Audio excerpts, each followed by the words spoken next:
രാജസ്ഥാനിലെ സർക്കാർ സ്കൂളുകളിൽ എന്താണ് മറയ്ക്കാനുള്ളത്?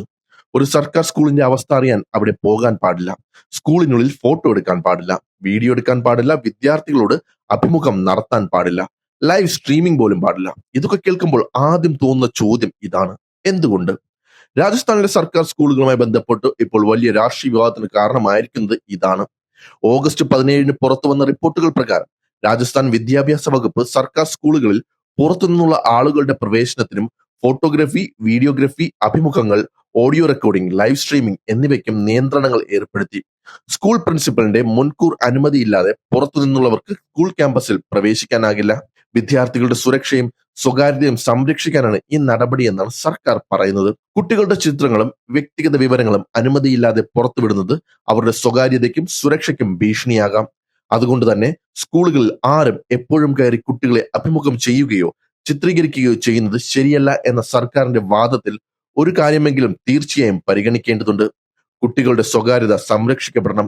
പക്ഷേ ഈ ഉത്തരവ് പുറത്തു വന്ന സമയമാണ് ഇപ്പോഴത്തെ വിവാദത്തിന്റെ പ്രധാന കാരണം ഇതിന് തൊട്ടു മുമ്പാണ് കോക്രോച്ച് ജനതാ പാർട്ടി അഥവാ CJP രാജസ്ഥാനിലെ മോശം അവസ്ഥയിലുള്ള സർക്കാർ സ്കൂളുകൾ പരിശോധിക്കുന്നതിനായി സ്കൂൾ തീ കറോ എന്ന ക്യാമ്പയിൻ പ്രഖ്യാപിച്ചത്.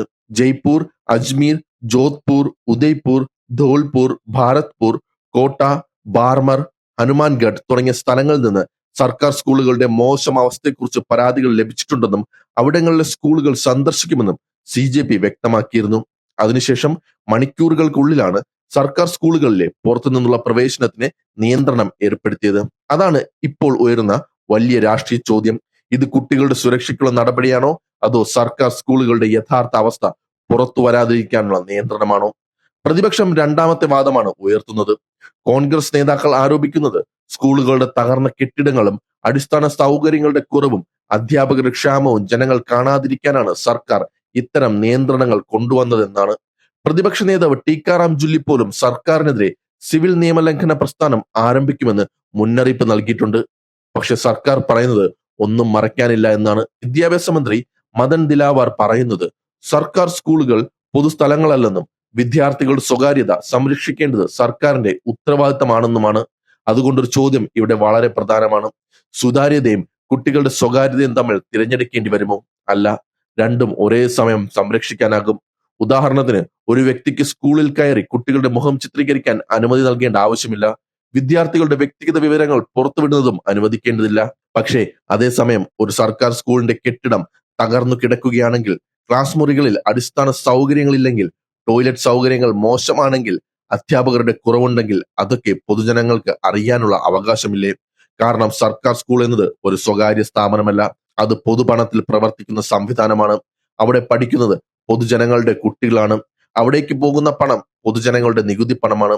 അതുകൊണ്ട് കുട്ടികളുടെ സ്വകാര്യത സംരക്ഷിക്കുന്നത് സർക്കാരിന്റെ കടമയാണെങ്കിൽ, പൊതുപണത്തിൽ പ്രവർത്തിക്കുന്ന സ്കൂളുകളുടെ നിലവാരം ഉറപ്പാക്കുന്നതും സർക്കാരിന്റെ അതേ ഉത്തരവാദിത്തമാണ്.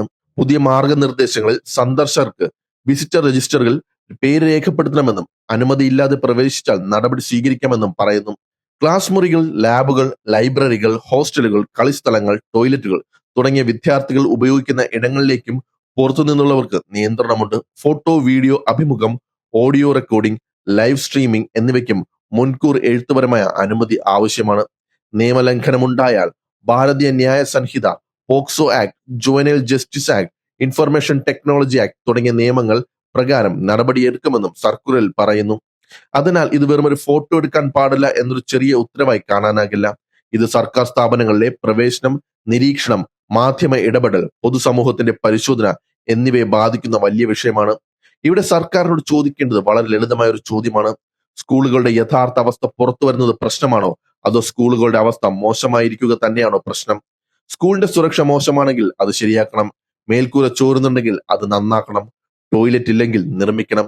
അധ്യാപകരുടെ കുറവുണ്ടെങ്കിൽ അധ്യാപകരെ നിയമിക്കണം. അല്ലാതെ ആ പ്രശ്നങ്ങളുടെ ചിത്രമെടുക്കുന്നവരെ തടയുക മാത്രം പരിഹാരമാകില്ല. അതേസമയം വിദ്യാർത്ഥികളുടെ സ്വകാര്യതയുടെ പേരിൽ യാതൊരു നിയന്ത്രണവും വേണ്ടെന്ന് പറയുന്നതും ശരിയല്ല. അതിനാൽ ഏറ്റവും നല്ല പരിഹാരം എന്താണ്? നിയന്ത്രണമല്ല, സുതാര്യമായ പ്രോട്ടോകോൾ. ആർക്കും കുട്ടികളുടെ അനുമതിയില്ലാതെ ചിത്രമെടുക്കാൻ പാടില്ല. വിദ്യാർത്ഥികളുടെ സ്വകാര്യ വിവരങ്ങൾ പുറത്തുവിടാൻ പാടില്ല. പക്ഷേ അംഗീകൃത മാധ്യമ പ്രവർത്തകർക്കും രക്ഷിതാക്കൾക്കും മനുഷ്യാവകാശ സംഘടനകൾക്കും സിവിൽ സൊസൈറ്റി സംഘടനകൾക്കും സ്കൂളുകളുടെ അടിസ്ഥാന സൗകര്യങ്ങൾ പരിശോധിക്കാൻ വ്യക്തമായ നടപടിക്രമം ഉണ്ടാകണം. അങ്ങനെ ചെയ്താൽ കുട്ടികളുടെ സ്വകാര്യതയും സംരക്ഷിക്കാം. അതോടൊപ്പം സർക്കാർ സ്കൂളുകളുടെ യഥാർത്ഥ അവസ്ഥയും പൊതുസമൂഹത്തിന് അറിയാം. കാരണം ഒരു ജനാധിപത്യത്തിൽ സർക്കാർ സ്ഥാപനങ്ങളുടെ സുതാര്യതയും കുട്ടികളുടെ അവകാശങ്ങളും പരസ്പരം ശത്രുക്കളല്ല, രണ്ടും സംരക്ഷിക്കപ്പെടേണ്ട അവകാശങ്ങളാണ്. ഇപ്പോൾ രാജസ്ഥാനിൽ ഉയർന്നിരിക്കുന്ന വിവാദം അതുകൊണ്ട് ഒരു സംസ്ഥാനത്തെ സർക്കാർ ഉത്തരവിന്റെ മാത്രം കഥയല്ല. ഒരു സർക്കാർ സ്കൂൾ ആരുടേതാണ്? സർക്കാരിന്റേതോ, അവിടെ പഠിക്കുന്ന കുട്ടികളുടേതോ, അതോ അതിന് പണം നൽകുന്ന പൊതുസമൂഹത്തിന്റേതോ? ഒരുപക്ഷെ ഉത്തരം മൂന്നിന്റെയും. അതുകൊണ്ട് സ്കൂളുകളെ സംരക്ഷിക്കണം, കുട്ടികളുടെ സ്വകാര്യത സംരക്ഷണം, പക്ഷെ അതിന്റെ പേരിൽ പൊതുജന പരിശോധനയുടെ വാതിൽ പൂർണ്ണമായി അടയ്ക്കുകയും ചെയ്യരുത്.